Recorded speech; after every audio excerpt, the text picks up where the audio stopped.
The Southern Alberta Council on Public Affairs acknowledges that we are gathered on the lands of the Blackfoot people of the Canadian Plains, and we pay respect to the Blackfoot people, past, present, and future, while recognizing and respecting their cultural heritage, beliefs, and relationship to the land.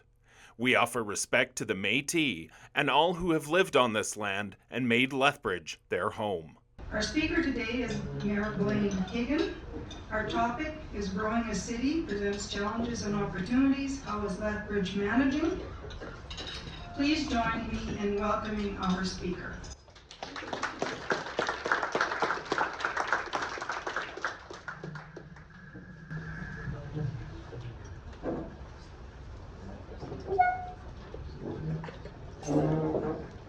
Thank you very much, Violet, and thank you everyone for being here today. Of course, what was kind of mentioned is what I've chosen to present on today is kind of a condensed version of our recent State of the City that was presented to the Chamber of Commerce here early January. As was mentioned, I know we're going to have to be out of here a little bit early, and I promise I didn't put the water situation out there to make sure it was closed before.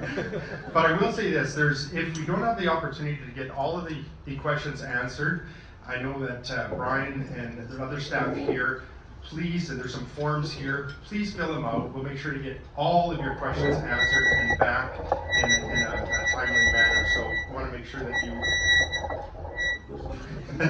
you do get all of your questions answered, of course. Also, we do have a lot of the questions actually that came up during the State of the City. A lot of those were answered at our community conversation event, and that was held over at the visitlethbridge.com arena. And if anyone's had the opportunity to go in there, the last couple of years, it's been amazing. We've had many different sectors of the organization there to answer many of the questions that are out in the community. And so, I mean, a big shout out to them because it was a great event with over 500 people came by to get answers to questions or to see exactly what was happening throughout the community. So thank you for everyone that's there. Also, want to introduce our city manager, Mr. Roy Briley, is here. So if there's something that I can't get that is operational, he is there and he gets to answer some of those questions if they're operational. So we of course, we are our governance, and it's something that I like to point out quite regularly is that our duty, of course, as council members is to really kind of put out what some direction, and city administration will take that direction and find ways to find those end goals and end results, come back to council, and that's when the voting and stuff takes place. And so administration does have a lot of the answers to questions that might be out there, so just let you know that he is here. And with that, we'll just go to the land acknowledgement scene if we could, right? Okie. Okie. Okie. Okie. Okie. Okie and welcome. We acknowledge that we're gathered on the lands of the Blackfoot people of the Canadian Plains. We pay respect to the Blackfoot people's past, present, and future. We recognize the thousands of Indigenous peoples from many diverse nations call Lethbridge home, including members of the Blackfoot Confederacy, The Six Gates of the Beat, Akana, Siksika, Amskapi people, as well as other First Nations, Métis, and Inuit peoples. We respect Indigenous people's cultural heritage, beliefs, truth, and relationship to the land that stretches back in time. We will not blink at history. We will not blink at history. and we will learn from it. Okie is an invitation. A step forward. In Blackfoot, Okie means hello. Okie means hello. Hello. Okie. Okay. Okie. Okie, and welcome to the lands of the Blackfoot people.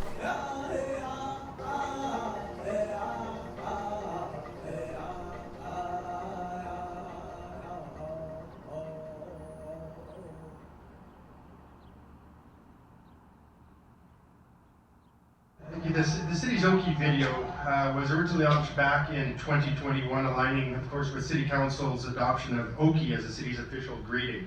The video was created for the community, of course, as a resource to further education and awareness about the Indigenous history of Sikokitoki being Lethbridge. So slide 3, thank you, Brian.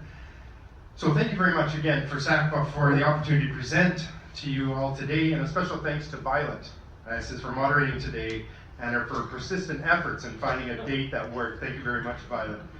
We've committed to staying here, of course, until 1 o'clock, or it sounds like 5 to 1, unless you all haven't had the opportunity to visit the restrooms.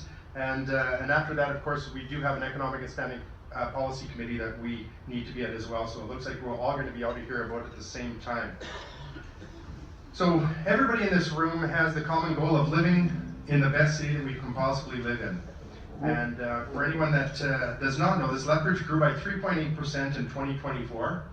So it's an increase of about 5,130 people. Calgary and Edmonton were number 1 and number 2 at 6% and 4.7% respectively. While of course it's outstanding growth both municipally and provincially, it comes with some major challenges and opportunities. So for today, I want to open on this. And on behalf of City Council and City Administration, I want you to help us set the tone for the community. Help spread the good news, continue to be part of the solutions for challenges, and of course find ways to get involved. The best way, of course, to move forward is all together. So next slide, thank you, Brian. Lethbridge City Council, we're in our final year of this council term with myself and councillors Mark Campbell, Jeff Carlson, Belinda Croson, Ray Pododic, John Middleton Hope, Nick Palladino, Ryan Parker, and Jen Schmidt-Rempel. And I think if they're here today, I don't know who is all here today. Hands up. And it looks like I'm flying solo. All right. Busy and of course preparing for our standing policy committee. I'm sure that they're doing their work or in other engagements, so thank you very much. Council's been incredibly, this council I know has been incredibly respectful. We may disagree, and I'm sure you've all heard, on certain topics or ways to approach something. But we value each other's opinions and recognize that a decision becomes a decision of council. Council continues to work with our local elected representatives, being MP Rachel Thomas, MLAs Nathan Newdorf, and newly elected Rob Murashiro, and other orders of government for the collective goal of creating a better Lethbridge and to advocate for the resources and funding our city needs to address some key issues. So next slide. I want to show this graphic, and it's around some of the tables as well, outlining the government's roles and responsibilities. So it'll help to provide some further context for some of the topics this morning. One of the biggest components at the municipal level is to advocate other orders of government for further supports within the city. Council members and administration are always striving toward collaboration and further intergovernmental work on several fronts. Next slide. It'll come as little surprise that what you hear about more about is water and wastewater. The Lethbridge and District Exhibition, public safety, housing and physician recruitment. This, of course, is by no means a full or exhaustive list, and the City of Lethbridge is not solely responsible on jurisdiction on some of these matters as we'd seen on the previous slide. There are issues happening in our community, however, we have the responsibility to do what we can within our roles and continue to advocate in areas of need to other levels of government. Next slide. So water and wastewater. A year ago, we were all quite concerned about a major drought happening in 2024. While thankfully the worst case scenarios didn't play out last summer, this issue may still be of major concern in the years to come. Water is not an infinite resource, and as the city's population continues to grow, the process to provide water and wastewater services to residents and businesses becomes a more pressing issue. Lethbridge's municipal water and wastewater treatment systems require substantial capital upgrades and expansions to meet the anticipated near-term and long-term growth in regional and industrial demands, which would facilitate economic development in the region and within the city itself. So on peak water days, water treatment demands nearly 100% of the current design capacity. So we're very thankful that the province is funding a $2.8 million detailed expansion design cost, which will help us meet some of the projected water demand during the next 5 years and beyond. The planned upgrades will enhance treatment reliability and ensure Lethbridge residents continue to receive high-quality water. The increased capacity will also help meet the high and growing demands of the agri-food sector. So the benefits of the project stretch beyond the Lethbridge city limits. For example, 20% of Lethbridge's treated water supplies regional communities including the Lethbridge County, Coaldale, Colehurst, Monarch, Diamond City, Picture Butte, Iron Springs, and Turin. The comprehensive expansion design phase is expected to be complete in 2025, so just later this year. This is a crucial first step to increasing plant capacity to 180 million liters per day. This project, of course, remains a top priority for Council, and we're eager to explore more funding opportunities to enable us to move into the construction phase. Next slide. Well, we could probably spend the entire day speaking about the Lethbridge and District exhibition. And after lengthy discussions and after evaluating multiple options, Council decided there would be no additional tax increase in 2025, and with the approval of LDE's $4.1 million annual operating budget, City Council will balance the 25 to 26 budget using existing contingencies and one-time funding. The decision secures operational funding for LDE, which helps their team move forward with critical sales initiatives, and these initiatives to book new events, secure sponsors, and grow other revenue streams. This will help continue reducing the deficit at the Agri-Food Hub and Trade Center, which has already been cut by $4.2 million in the last year. We also passed a motion to refinance the debt related to the construction of the Agri-Food Hub and Trade Center, to save $15 million in interest during the next 10 years from the original 30-year loan. So that's reducing that amortization period by 20 years. This is a major improvement for the long-term financial impact, of course, to the taxpayers. We heard loud and clear, very loud and clear, that a tax increase for LDE was not something our community would support. In the end, there truly was a no win-win option. Our contingency and surplus funding is there for emergencies, and that is absolutely what we're faced with. I'm confident that during the next 2 years we can continue to find cost savings and efficiencies to reduce the money that is needed to operate the Agri-Food Hub.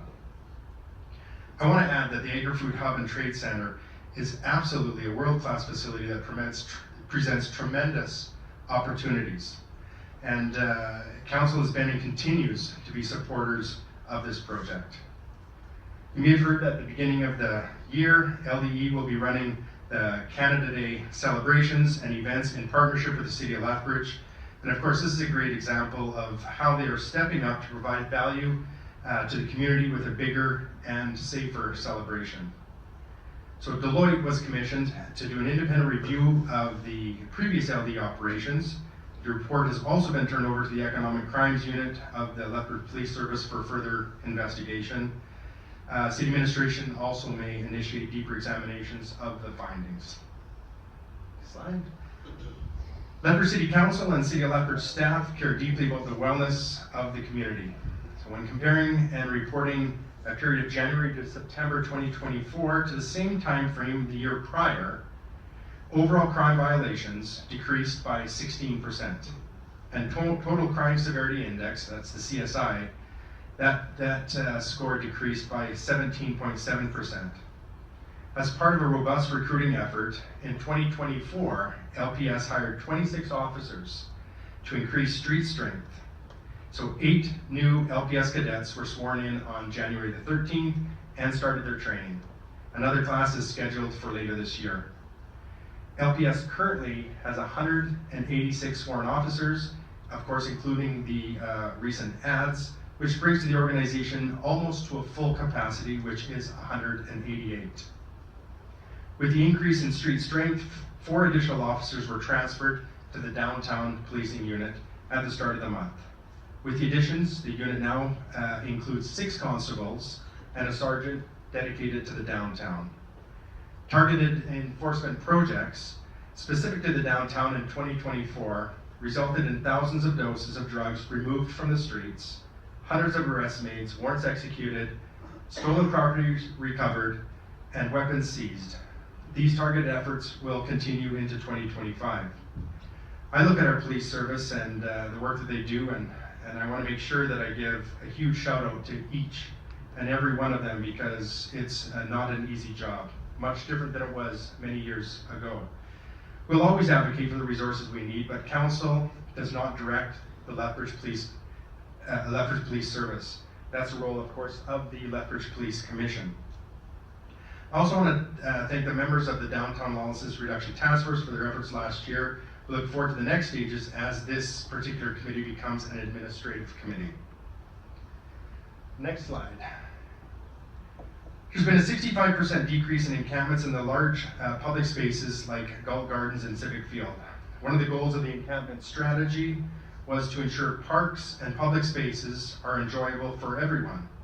Our encampment response team continues to make progress in connecting community, these folks, to the support services that they need while addressing encampments in the city. So one of the key partners is the Lethbridge Police Service, and they've been using drones to identify encampments in more remote locations within the River Valley. So once located, the encampment response team and the clean sweep team are deployed to these pinpointed GIS locations to remove the debris and limit the negative environmental impact and potential public safety concern. A big part of the equation, of course, and this is very important, is where are the unhoused folks supposed to go? We're very thankful to the provincial government for partnering with the Lethbridge Housing Authority and with the Blood Tribe Department of Health to expand the city's emergency shelter. Once complete, the project will expand the existing shelter, including shelter capacity from around 120 spaces to more than 230, including dedicated room for on-site recovery-oriented services. The province invested more than $4 million to support local partners in addressing challenges related to homelessness in Lethbridge. The City of Lethbridge has also donated the land and the existing building, valued at about $1.4 million. And this is used to accommodate for the expansion. So the expansion of the shelter services in Lethbridge will go a long ways to help the city's most vulnerable get the supports that they need. The City of Lethbridge has advocated for these steps, and we're pleased to see the rapid progress in addressing the needs in our community. Next slide. Well, for many years there's been a debate as to which level of government is responsible for housing. In recent years, there's been more or less an acknowledgement that all levels of government need to be involved in some way. As such, the City of Lethbridge has become more involved with the updating of the municipal housing strategy. That's approving a housing solutions coordinator, seeing a high degree of success with a affordable and social housing capital grant, and making governance changes to positively impact the distribution of the federal Reaching homelessness dollars into the community. Just up from Stafford Drive, you'll notice here that there's another building taking shape. This is the new 30-unit supportive housing project by Lethbridge Housing Authority, and is of significant importance for Lethbridge. This will be the first recovery-focused, purpose-built supportive housing facility in Lethbridge. Supportive housing moves individuals who have experienced long-term homelessness into affordable individual suites with on-site and community-based services to help them retain and regain stability and, of course, maintain housing. Once housed, they're better able to address other challenges that they face, including long-term recovery from addictions and mental or physical illnesses. Another project underway is the Edwards by Concept Investment Partners. And that's for 50 units. That's located at 1730 10th Avenue South. I think you'll all remember the former Seasons Lethbridge retirement community building that's over by the hospital, just off the hospital. Following municipal funding allocation of just under 1.3 million, Concept was awarded nearly 2.3 million in funding from the Government of Alberta's Affordable Housing Partnership Program. So even though the city does not own or manage this property, we're pleased to be able to contribute to it. So bringing together municipal and provincial funding to support a private organization engaging in social enterprise is a little bit of a unique way to address a critical issue that's in our community. As the national housing crisis continues, it is through creative efforts and methods like these where positive outcomes will continue to occur. The next phase of public engagement regarding land use bylaws is now underway. I'm sure you've seen some of the billboards on the different roadways within Lethbridge. So visit lethbridge.ca, the website lethbridge.ca, and make sure you provide your feedback on that. That is an incredible document. That is one of the most important documents that will affect everybody here. So I'd ask, make sure that you get your feedback in. So next slide, thank you. For the past few years, the Council has taken an active role in partnering and advocating for the recruitment and retention of family physicians. So as a reminder, of course, the municipal government does not have jurisdiction over healthcare within Alberta, and this work has not typically been done by us, but as this greatly impacts our residents, Council continues to support efforts to attract and retain medical professionals for the community. This will continue to require collaborative efforts with the provincial government to promote Lethbridge as a great place for physicians to practice and create their home. It includes a refreshed marketing and recruitment campaign in partnership with Alberta Health Services South Zone, Chinook Primary Care Network, Economic Development Lethbridge, and other community partners. Advocacy efforts also include a regional partnership with towns in the area, with a recent joint advocacy letter signed by 12 other local mayors supporting the recruitment of specialty doctors in our area. On that note, there is still a lot to accomplish, but we do have some good news. We have the highest percentage of physician attraction per capita in Canada. Something to be very proud of, and I want to emphasize the importance of this. There's still folks that do not have a doctor, so of course this isn't the best. However, it is. We need to. I guess what I'm saying is try to celebrate some of those successes, because there's many communities that are less fortunate than us, and so we'll continue to do that work. So the University of Southern Alberta Medical Program, which I'll get to just here in a few slides, will also be a huge asset moving towards HS latest, moving forward.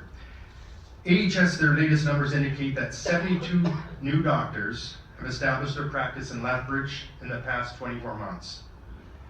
So it's 72 doctors. Now there's some that have left, but 72 doctors, again, it's something that I do really want to celebrate, and I think we should all celebrate that. And although we would like to have 120 or 130 or 140 or even more, but 72 is definitely a great start. So that includes everything from family medicine, as well as specialty areas such as anesthesiology, child and adolescent mental health, diagnostic imaging, emergency medicine, geriatrics, obstetrics and gynecology, and of course cardiology. So on that note, I recently presented cardiologist Dr. Sai Zilke with a key to the city in recognition of her tireless work to improve and advance cardiac care in Southern Alberta. Thanks for recruitment, now we'll have, we believe, up to 9 cardiologists by the end of this year. And to think back, this is just over 10 years ago, Dr. Zelke was invited to come down kind of on a little bit of a locum, fell in love with the community, and here we are this many years later with not only her being the first cardiologist, but again, almost up to 9. And I want to touch base on a little gala that we just had here about a week and a half ago, and the success that came from that. Cardiac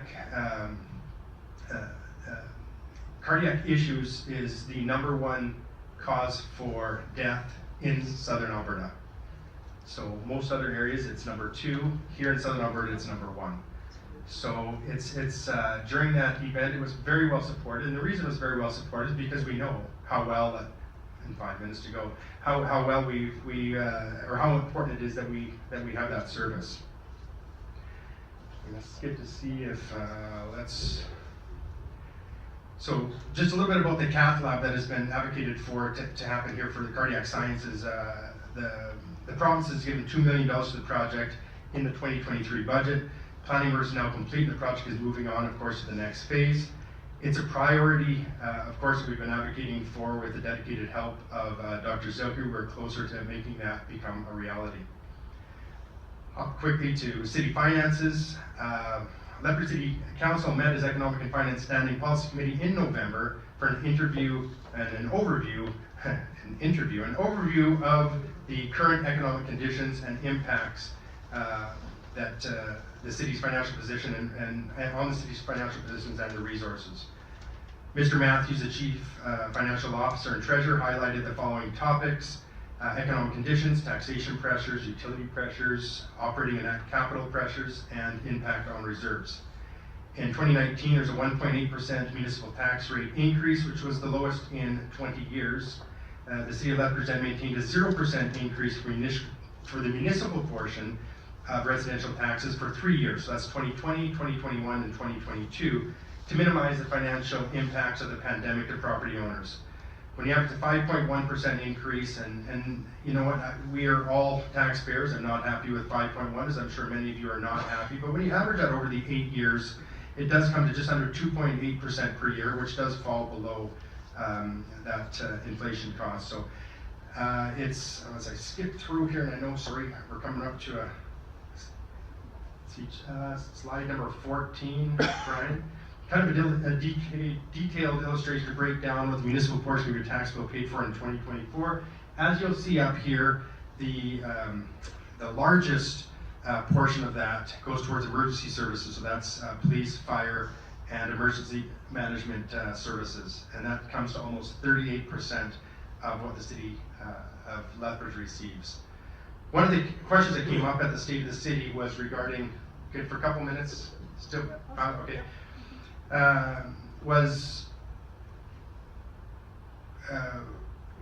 regarding the Green Acres portion of your municipal tax, and where does that go? What does it do? The MGA requires us to collect on their behalf. They then use the provincial seniors housing to provide housing to those that are senior within our community.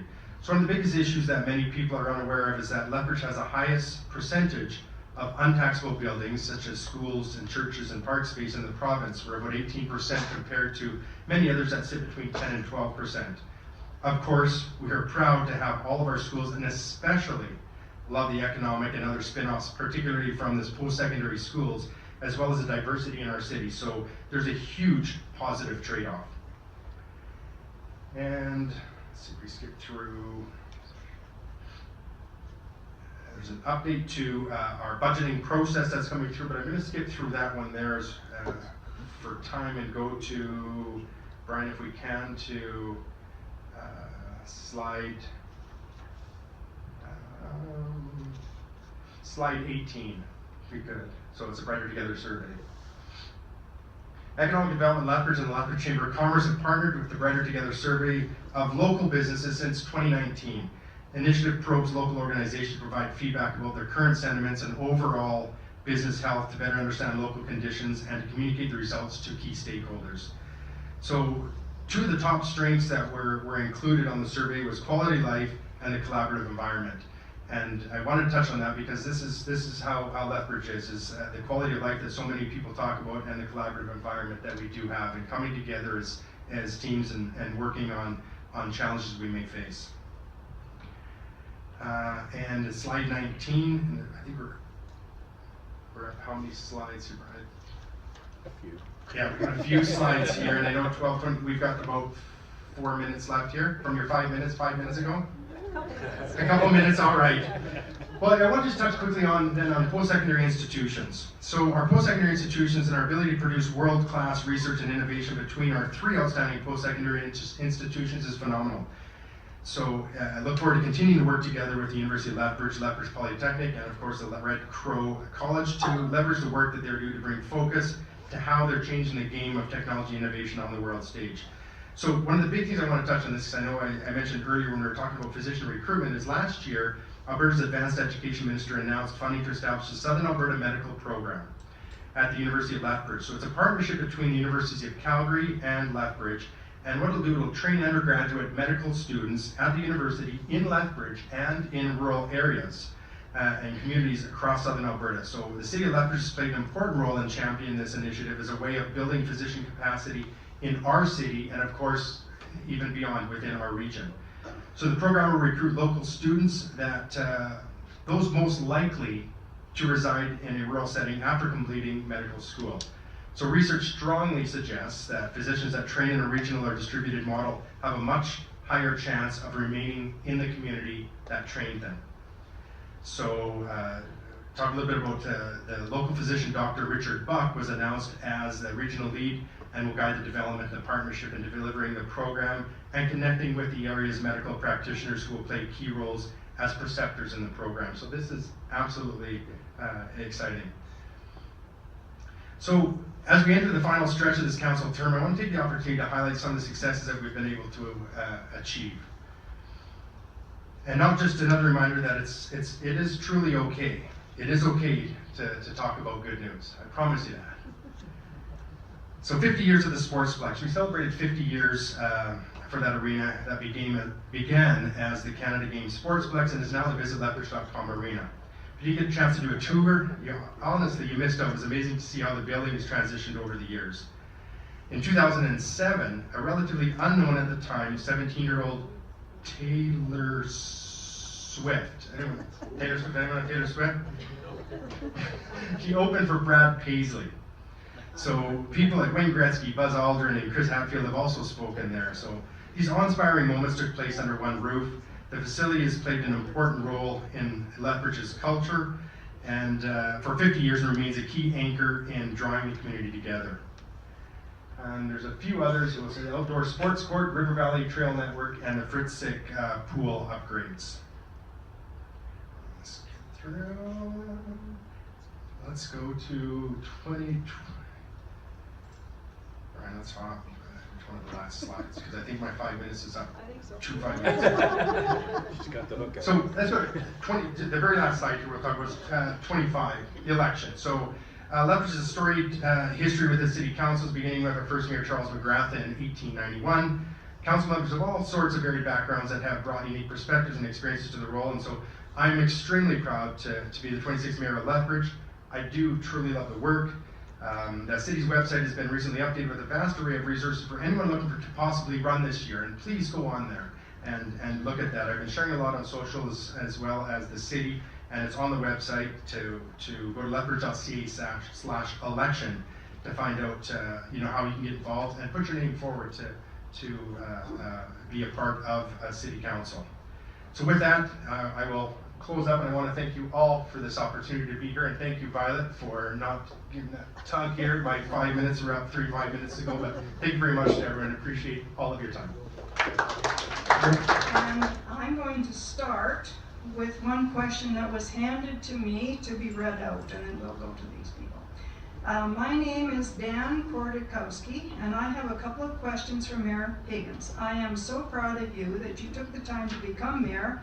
You would just not give up. It takes a lot of perseverance. My question is about hockey.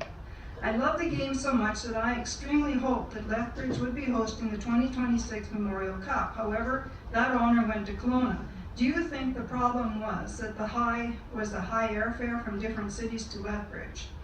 When I talk to people in the hockey community about this, they say we didn't get the Memorial Cup because Lethbridge has a community-owned hockey team. Does that make a difference? Do you think the privately owned hockey team usually gets the final say?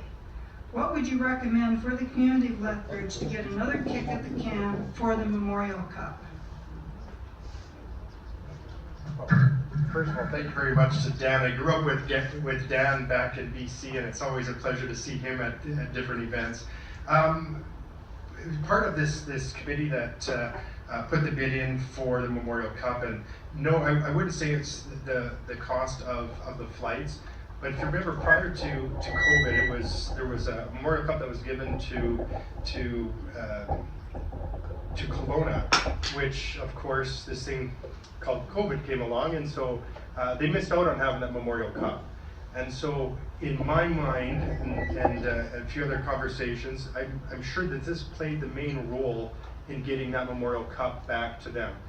There's also a team that is, they're an up-and-coming team, they're building a team up. That does make a difference. The quality of team that's going in there, not that if you've seen anybody lately what the Hurricanes are doing, they're absolutely amazing. You're gonna make a run at this Memorial Cup, and I'm a great hockey fan, and I watch the incredible work that they do within our community. This doesn't rule it out for the future. it's something, there's already discussions on making a bid again in the future, and I would hope to see that there. But the main thing I think is you know, Kelowna was given that opportunity, but it was almost taken away because of the pandemic. So I think it was fair for them, from what I would think, to have that back again. Would we have liked it? Absolutely, but I can see the reasons possibly behind it. Being a privately owned team, it's different now, and I'll just touch quickly on that. Is it used to be a group that got together, and a lot of them were owners of teams that put together decisions that for Memorial Cups, etc. This is a total separate organization now that does it. So they're not biased. If you're a community-owned team or a privately owned team, it's all even playing field. So which is very important moving forward. So we hope to have it again here soon. And if anyone has the opportunity, go and check out the Canes. They are doing an absolutely amazing job, and look for a deep run into towards the Memorial Cup this year.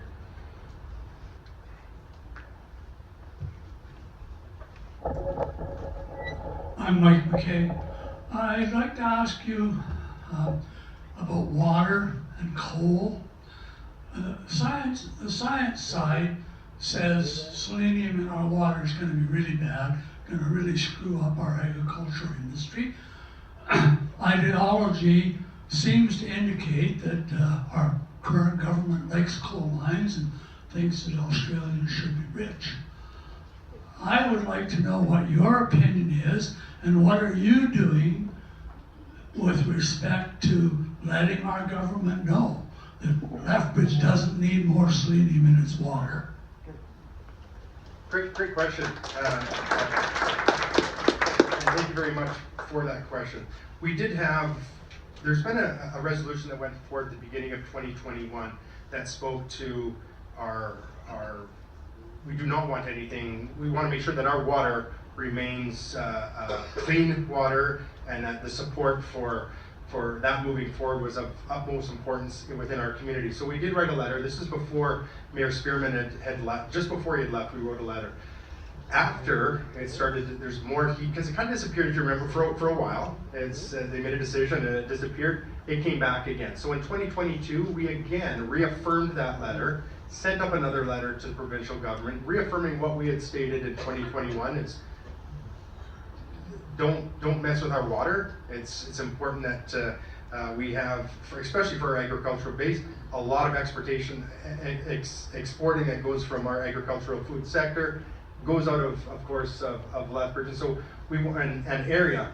So we wanted to make sure that that was reaffirmed. Again, this past week, just on Tuesday, Council again, we're going to further that again and reaffirm that. So there will be a resolution that will be coming forward in the near future, you will see, and we will continue that to make sure that the water that we get from the headwaters is clean, and that this isn't a municipal thing, but it is a municipal thing. And I've heard this quite often. It's the province, we can't make that change, but we can advocate on behalf of the citizens here and their concerns, and that is exactly what we've done, more than twice through resolutions, but also coming in the future, there'll be yet an additional resolution that'll come forward to reaffirm the importance of making sure that our water is kept clean and sending up to the province. So it's a great question. I hear it on a regular basis, and we'll try to do all that we can to make sure that we do have the water that's needed to keep our economy growing in the way that it is here in the south.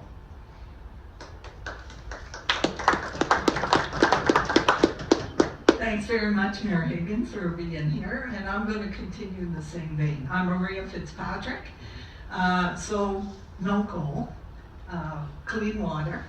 I've written a letter in the paper, and I know that we have the resolution on file, and you can send letters to the provincial government, which I appreciate, but I haven't heard you speak out publicly, loudly, against this, because if our water is contaminated, it's not just agri-food that's going down the tubes, it's our beef industry, it's all of those. Our houses won't be worth a cent. And I want to know, will you speak out publicly over and over again? You said our water goes to the county, to a number of communities. Have you reached out publicly to each of those communities to speak out against coal, because selenium will contaminate our water and we won't have a community to live in. Thank you. Thank you. I will not be taking pitchforks and torches and going about the community. I'm sorry, that's just not. But my work to advocate is what I've already mentioned I would do, and I will continue to do that. And this is not a decision that we can make. It's done by the province, and we've heard federal government their ruling on it. I will continue to advocate. I have not raised my hand to say I don't want this to go forward to the province. We continue to do that, and that's will be my role is advocacy, and I'll continue to do that. Gail Stevenson. So with those comments, what date does the City of Lethbridge Council have in mind to host a public forum with government officials to discuss coal mining? It's incumbent upon you to provide leadership. You are the mayor, we have a council. It needs to be vocal and it needs to be public. What's the date?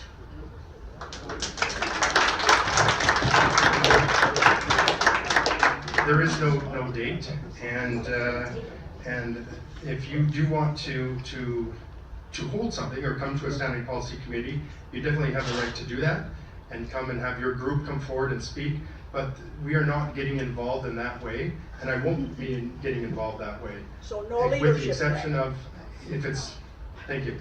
I just want to remind everyone what we said about respectful conversations here. Hi, I'm Wanda Gibbons, and I'm taking you down a totally different path. Transportation in and out of Lethbridge is almost like non-existent. Okay, in the fall, you were on the news talking about how much WestJet was getting rid of its Pacific coastal flights, and WestJet was going to take that over. This is going to be a great thing for the city. Well, so far, myself and most of my friends can't get out of Lethbridge. We can get out in the morning, catch a flight east or west, but you can't get back at night. You have to stay overnight in Calgary because they moved their flight. They offer a flight out in the morning and a flight back. So you can go at 7 o'clock in the morning, you can come back at 6 o'clock at night. That's not very effective if you're kind of come from the west side of Canada or you're going to come from the east side of Canada. Can't you work on getting to the later flights back? So I don't see how you decided this was so good for Lethbridge because it means less travel. Our bus transportation, you can say, okay, you can take the bus to Calgary and catch it. No, there's a couple buses, and I've looked those up to take them. They run at the same time, within about 15 minutes of each other. That's not very helpful either. We have no bus transportation at Fort Macleod, Medicine Hat. You can't go anywhere. We have no train, and of course we have no boat. So how are people gonna, why would it be so attractive to come here when basically, once you get here, you're stuck here. You can't get out and get back again. So what's the council doing, or what are you doing to approach business about improving this travel situation? Because you yourself thought it was gonna be so good. And I'm sorry I disagree with you, it's not so good.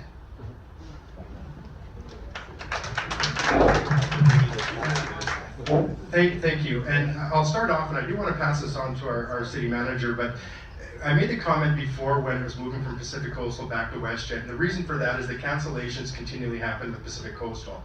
They're almost non-existent. They still happen. I've heard of one here last week with WestJet. So that was the part about being better being WestJet. However, we do not tell WestJet you must be here, as does Cranbrook Losing, as does as Medicine Hat. All we do in our role is to advocate, but people will set up a business where they want to set up a business, or set up air travel where they want to set air travel. The same question, why do you have this restaurant within Lethbridge? We don't bring those in. We provide the area, which we did with the airport, to have it available for airlines to come in and out of. Beyond that, the advocacy work is all that we can do. We cannot force WestJet to come and fly out of Lethbridge. We just can't. And Mr. City Manager, if you've got anything to add to that as far as... Thank you. I'm happy to talk about the airport. I could probably take up the rest of the time speaking about the airport. So, as most people will be aware, so pre-COVID, the airline industry was much different than it is today. So when we look at the airline industry since that time, you've seen Air Canada really make decisions to pull out of a lot of Western Canada, have more centralized services in the east, whereas WestJet is more focused on the west. And what you'll see from both airlines is when we talk about Canada versus Europe, the common theme is that we have very few large cities that are really far apart. So it is hard to make money. And at the end of the day, the airlines are in the money-making business. So when you look at those factors, those are the driving factors for Lethbridge, Gander, Newfoundland, the exact opposite side of the country, all experiencing the same challenges. So what's happened is we can talk to WestJet, but the options of if you want to fly from here, and I'll burst some bubbles here, is if you want to fly from here to Orlando, that's not a realistic expectation anymore.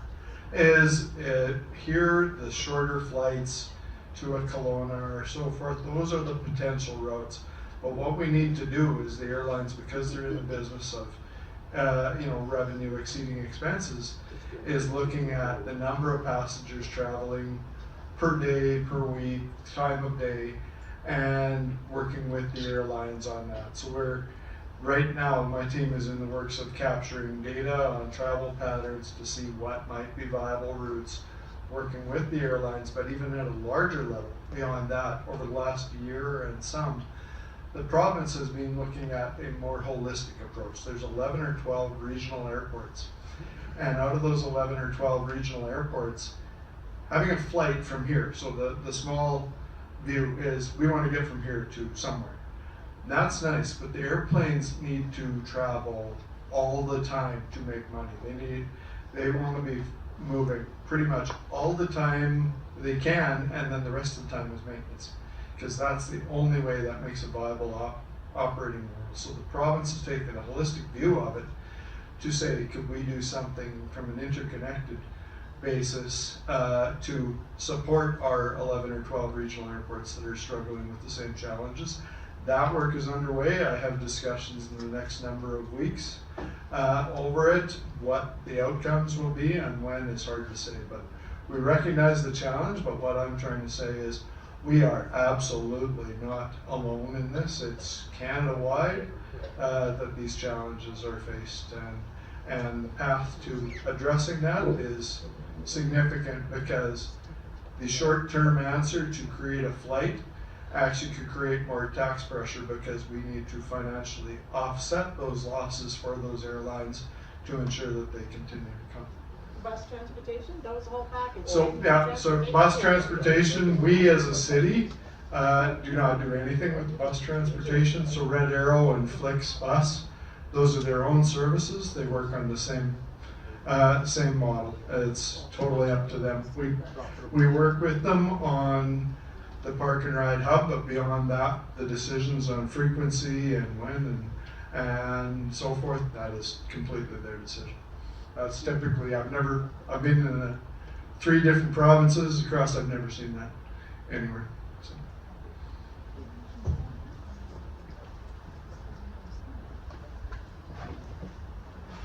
Hi, Blaine. Anyone there? I have a question about what I find very strange to call an arena visit Lethbridge.com. And I find it very strange, and it's been that way for a while, but the only people that so far I hear referring to it work for the city.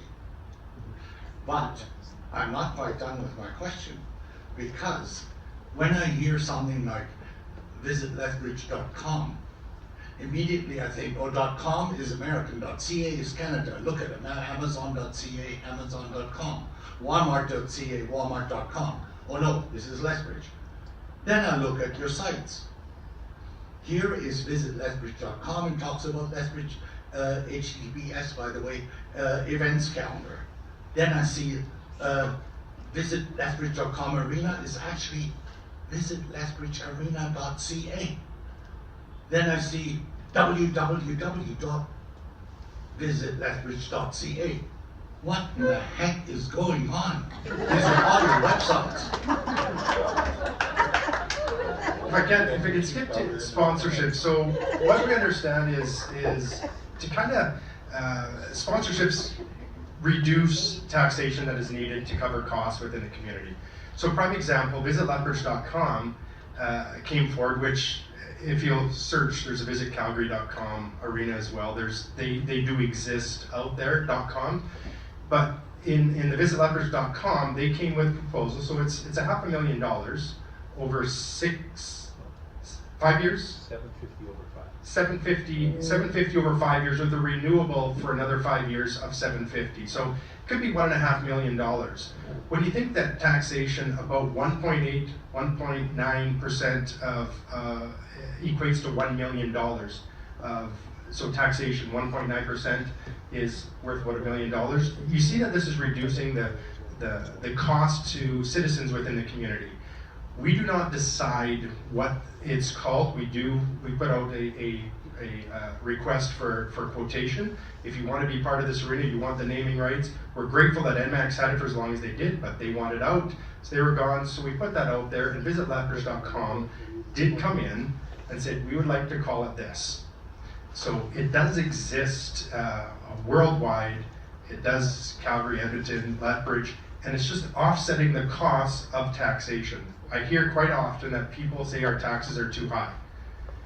This is one of the things that can help reduce that, as well as the Spit Stadium, for example, another great sponsorship opportunity that we received there as well.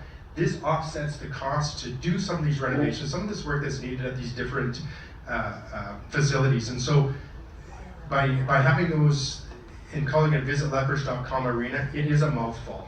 I'll be very honest, I call it the Sportsplex quite often because that's what I remember it by. I didn't even quite go to the NMAX, it was the Sportsplex. And so, of course, this is something that offsets taxation. I've heard that people say, well, just charge us more and put it back to some other name. So, and I'll be very honest, and I don't know if anybody realizes this, but as a politician, not everybody, 100% of people are supporting you at any time. I'm not sure if anybody realizes that. You're trying to weigh that out and what's best for the community. And so you take information that you get and you try to figure out how can we offset some of the costs within the community. That was a decision that was made by council, is to have the visitlethbridge.com arena for $1.5 million over 10 years, or 750 over 5 years, whatever that looks like. This is important to continue. If somebody wants to give 800 and call it something else, I'm more than happy to talk with you. Hey, Major, quick question. Thanks, Blake, for coming. I think the confusion, back to Cole, is you're advocating that the provincial government make sure that our water stays on. However, the simple question is, if they say to you, don't worry, it'll all be fine, is that what you're saying? Or are you saying, we're against opening up that coal mine because the risks aren't worth it?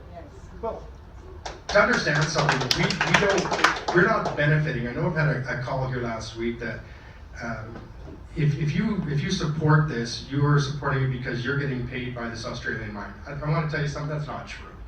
It doesn't exist out there. Now, the decision that the province made, we cannot change.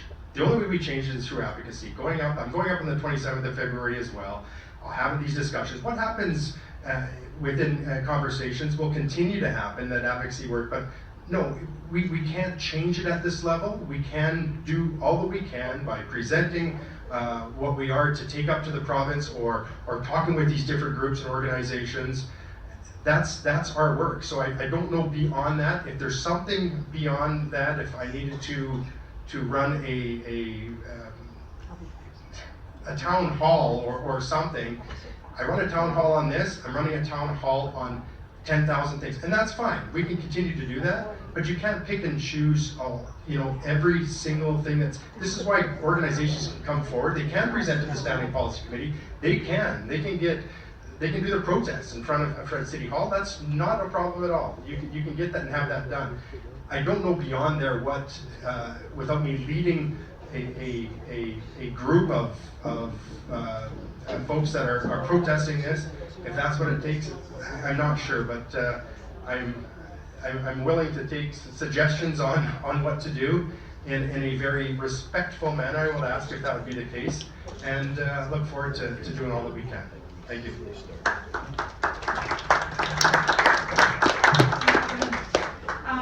Sorry. Okay. I know there are more questions. The city brought this form. I don't know, did they put it on all the tables? Or did they? Right here. Oh, they have, Brian has them right here, Brian Hancock. So if you have more questions, please come up and fill one of these in and get them to the city, or send it in on the website, or call. The number is 311, yes. And they will definitely get back to you, and everyone who needs to hear about that question, that comment, will get access to it. So with that, I'm going to thank you, Mayor Hyggen, for coming today very much. And is there anything that you'd like to say in the way of a closing comment? Just once again, thank you very much for everyone for showing up. And as I talked about City Council, and I could see within this room too, and hearing that we all have different opinions on things. And you know what? That's important. It's important. It's important that we are challenged on a regular basis. This is what our jobs are. And I want to thank all of you for the questions that came forward, and reiterate that 311 is a very important tool. I want to make sure everybody's questions are answered. Please fill them out. We get them a lot easier than if something is posted on social media of frustration. Go to the source, find out what we need to do to be better, fill out those forms, and you will get an answer back. And if you don't, please let me know. But that is a great way to do that. We thank the 311 and their team for that work. And thank you again for everybody for coming today. I appreciate your time.